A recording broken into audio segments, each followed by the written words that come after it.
Whoa, whoa, whoa, whoa, we've got this executive image. If you look at the background, look what we have found. We did our research, we accidentally got this because of TikTok. As you can see, I don't know why I'm putting my hand up, you can't see it at the moment. Hiller and Barrel estate agents have put up the Queen Vic for auction. Who is going to buy the Queen Vic?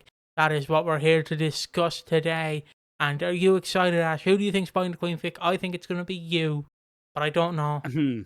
It's an interesting thing, right? Because it was always a bit weird and stop-start, because when they did make the Queen Vic collapse, it was going to be a really bizarre way, because then the Knights are just going to resume, like, old service, in a way, where despite going through this major change, it was just going to go back into their hands. But even with the rebuild, the Queen Vic doesn't really look like Elaine or Linda's blueprint has been put on it, right? It's not decorated horrendously. It's not ridiculously bright. There's no flamingos anywhere.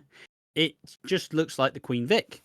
And now seeing a sign suggesting that it is up for auction, what exactly is this going to be? And that's the interesting part. I don't really have an interesting idea of like what circumstances are going to lead for the Knights to need to sell up. I don't know. I simply don't know. I think it's an interesting thing because it is time for Linda to leave the Vic at this point. Linda is no longer... She doesn't need the Vic anymore. Linda has finally become a genuine, bona fide EastEnders icon. She doesn't need...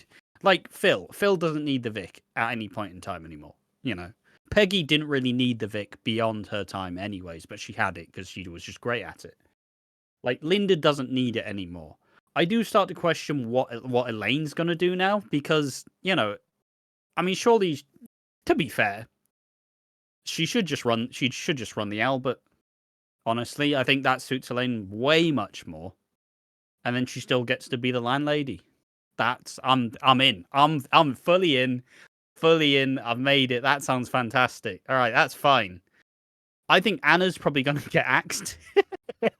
Honestly, I think Anna's gone. Gina's going to be in a relationship with Harry soon. Tyson, well, you know, his day rates are too high, apparently. George, just working the gym. Easy. But yeah, I think it is time for it to change hands. Now that kind of pits the more interesting question. Who's buying the Vic? Why is it an interesting question? Well, I will say, I think we need to have new owners of the Vic. I know we did just have the Knights, but the Knights are related to Linda, so it was just kind of Linda still running the Vic. So, fundamentally, you're not going to give it back to the Slaters, because the Slaters are dead on their feet. There's about 4 of them left. You're not going to give it to Phil, because it feels like, once again, Phil is beyond the Vic. So that kind of pits 3 families who probably have more of an opportunity to do it. I highly doubt Ben Wadey's going to install a new family in the Vic. I feel like that would be a bit bold. I know Chris Crenshaw practically did that with the Knights anyways. But the Knights are also tied into the Beals too. So it wasn't like, oh, here's just this brand new family. Here's this family with a bunch of new ties. So with that said, the 3 families who you now look at, you look at the Panasars, you know, flourishing family, Suki and Eve, gay landlords, let's go. Priya behind the bar, imagine. Avani behind the bar when she's older. Ravi's probably not going to be behind the bar. That's not his kind of role. But fundamentally, my issue with having the Panasars run the Vic is the Panasars already have like all the businesses. Like they have a GP, they have they have Walford East, they have a lot of businesses. They don't need the Vic personally. I don't think they suit the Vic personally. I don't know. To me, I don't think the Panasars need the Vic. But also, if you were going to have the Panasars have the Vic, it could also be a good way to try and like tack the Slaters on as well, with the kind of blended family, with Eve being kind of a Slater and the Panasars like blending together. That how you have like Freddie in the Vic, and you have Big Mo pulling pints. Like in that way, I kind of could get it, but also not entirely. Then the next family, who is probably up for question, is the new Mitchells. But they already have Harry's barn. They already have their own pub. They already have their own little bar themselves. And I think that would probably be too much too soon for the new Mitchells. Like, you also don't really have that. Like, yes, Nicola could run the Vic, sure. But, like, you don't really have the big charismatic kind of, like, hostess. You don't have the Nicola is charismatic, but, like, Teddy is not. He's not running the Vic. You need it to be like a big like pillar, like a big character, like Mick was, like Linda is, like Elaine is, like Peggy, Pat, Cat Slater. You need it to be a really big, like punchy character who's gonna like broadcast everything. And also the new Mitchells probably a bit too light on their feet as well. So that poses what I think is the best family to now have the Queen Vic.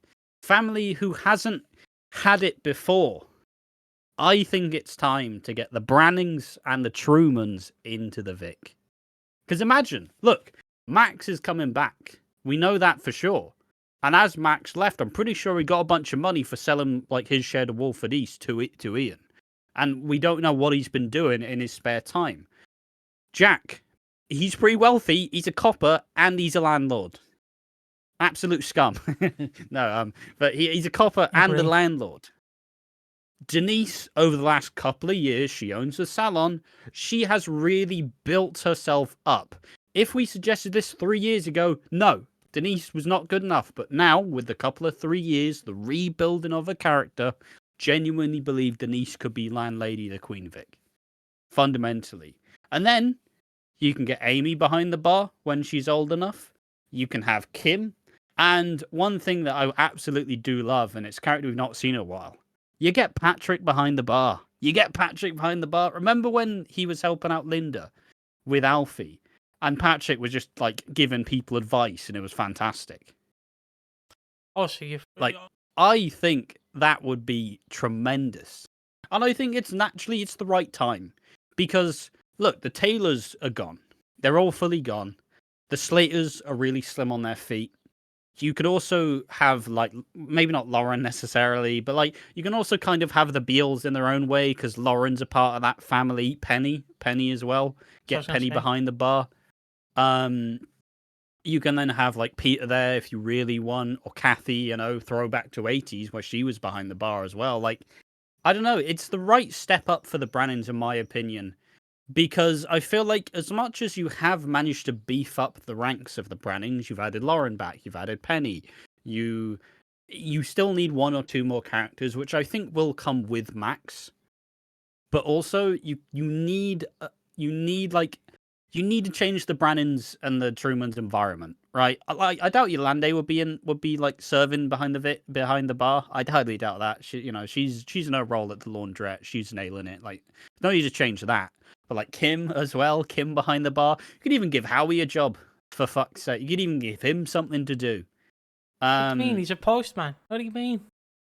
Works for Royal Mail. He's on strike half the time because they're not paying him well. But you need to... The issue with the Brannings is they've gotten really kind of tired and stale.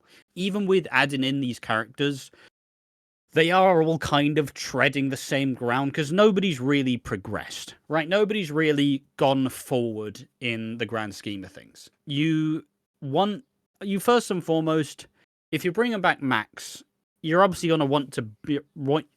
Max is obviously, he's going to be like up here. Max is going to be elevated because he left. He's going to have this big comeback storyline. He's going to be back, and we want to know how. So Max is going to be up here. Jack has had a bad couple of years and is just a shit dad who only buys takeaways. that's kind of his whole character at this point. So you need to rehash it. You need to rebuild him in a new light. And actually him being like an owner of the Vic and actually being central to the show, as kind of questionable as it may seem, probably is the right move to finally invest in what the fans voted for, being Jack and Denise, being the couple who they want to stay together and they want them to be together.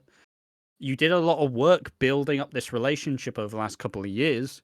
Now I think it's time you situate the Brannings in the Vic and you proceed to elevate them as a whole. Because the Brannings have seen better years. Honestly, the Brannings haven't really been a good family since like the late 2000s. Like they really haven't. You know, ever since Ronnie died, Jack has been a nothing character. Max beyond what 2014, horrendously miserable the whole time. And this could be the real like launch. I think Penny would be great behind the bar, personally. Um, Obviously you'd also kind of, I don't know, like it'd also be cool to see someone in a wheelchair behind the bar in some way and see how they try to like tinker around and figure out how to like angle it and make it work as such. If that's even like doable, it should be fundamentally. Yeah. But and generally you have Max and Jack kind of taking more prominent positions in the show, like George Knight did, like Elaine did, like Linda has for the last decade. Like you really bring these characters all together that they've really been rebuilding. And I think it is time that you do it first. You have the Brannings have it for the first time. I think that's the right choice. Because you're investing in the future. You have Louis, you have baby Jimmy now. And you want to have a good reason for Max to be back. Do you want to just put Max back in the car lot again? I don't know. I think that's old Max. You know, you don't really want to put him right back there. Now, I won't lie. The one main detractor of this, I will say, not entirely sure why Max would buy the Vic, which is where Abby died. You know, not entirely sure about that little bit. But all in all, I think this is the way to go if the Vic is being sold. I don't think the new Mitchells are established enough yet. I don't think the Panesars need the Vic because they are. The Panesars are kind of the one family who are kind of on an island by themselves. Like, a lot of their drama is internal and they don't really interact with anybody else. They occasionally interact with the Slaters when they need to, but fundamentally, a lot of what goes on there stays there. So it's kind of a. And the new Mitchells, as I said before, there's not enough members in it unless you want to get Billy and Honey behind the bar. Like, nah, it doesn't really work for me. Jay, I guess. But, like, you know, the Mitchells, despite. The Mitchells aren't really connected to the other Mitchells as much as they would like us to believe. So, yeah, it's just. I don't know. What do you think about this theory? Well, first I just want to give my little theory, and then I'll go into yours. Well, it's not a theory. It's just someone that I wouldn't mind behind the bar is Cindy Beale. Just if I could Yeah, but get she is the Albert. yeah, but if she sells the Albert for the Queen Vic, because I'm just imagining the dream team of Cindy, Elaine, and Nicola behind the Queen Vic bar. You know, just the scenes. But the Brannings behind the Queen Vic, it would be interesting. Don't get me wrong. I just wonder how you would go about it because Max has a lot of history in the Queen Vic, as we know, and Jack can't really run the Queen Vic for obvious reasons. He's a copper and a landlord, dickhead. Penny can run the Vic as well. Just then you're gonna bring in all the questions. How did Penny go up and down the stairs, lads? You know. Do they have a lift in the Queen Vic? No, I don't think so. It's like locked away in the basement, just locked away. But I'd love to see like the one thing I really wanted to have is I'd love to see Penny as not a landlady, but like as a person in the Queen Just Vic. working behind the bar. Yeah, just walking behind the bar. Also, where's Tracy been? I haven't seen Tracy lately. You haven't seen Tracy in a while now. Has Tracy just been axed? Have we axed? No, I think she's safe. She's safe. She just got her own mini series. Yeah, but we can't watch it. Well, unless we can. But yeah, I'd keep it with the Knights, honestly. But if it is going up for sale, yeah, go with the Mitchells, or yeah, just not the Mitchells, sorry, the Brannings. Or just give it to the Beals because I find it funny having the Beals there. Like imagine Harvey working behind the bar. You know? Yeah, but I don't know. I'm in the stage where obviously the Knights were a new entry, but as I said before, they were tacked onto Linda's like final hurrah. But like Linda and Mick had the Vic for 10 years, or like 9 years, and Linda had it for at least 10. Like it, it's it needs new owners, and it does change how the show functions, right? 'Cause it's a different atmosphere. Like, the Slater's Vic is different from Peggy's Vic. You know what I mean? Like the chairs, the drinks are the same, but like who's behind it makes a big difference. I do start to kind of worry about the future of the Knights generally because they were Chris Clenshaw's baby. Even though Chris Clenshaw also did the new Mitchells as well and introduced a lot of new characters who are going to be sticking around, the Knights were his baby, and I do start to worry about the future of George in a way because you bring in Colin Salmon, that's a coup. It was like, mate, it's not the same level of getting Alan Ford to play Stevie Mitchell, fucking prolific movie actor, but like, you know, Colin Salmon, he's done a lot of shit. He's done a lot of movies. He's prominent. He was in James Bond for fuck's sake. Like, he is a prominent actor. And if you're not putting him in this big kind of role, like, are you know, maybe he doesn't want that, but it's still kind of a risk when you have these bigger actors and they come to a show. But like, he's shown commitment. He's been there, what, like 2.5 years now? Like, Yeah. he's shown pretty heavy commitment to the show, and he seems quite content here. But fundamentally, you do start to worry about like how long term is this. Yeah. And I do worry for Elaine, but still, just put her in the Albert. I think if anything, the Albert fits Elaine more than anything else. And that way she's not in everybody's faces, and she's not in everybody's shit, and everybody doesn't have to see Elaine every day. But like, I think that the Brannings, to me, it's the right choice, and I think like I was spitballing this with my brother, and he was like, "You bastard!" Now I'm really excited for the Brannings getting the Vic. And I'm like, yeah. Yeah. And then I went, oh, that's a video. That's a video. Cheers, me. Coming up with new topics. What do you think about my theory, though? Who do you think should get the Queen Vic? Tell us all that and more in the comment section. And we will see you in the next one. Bye bye. Bye bye.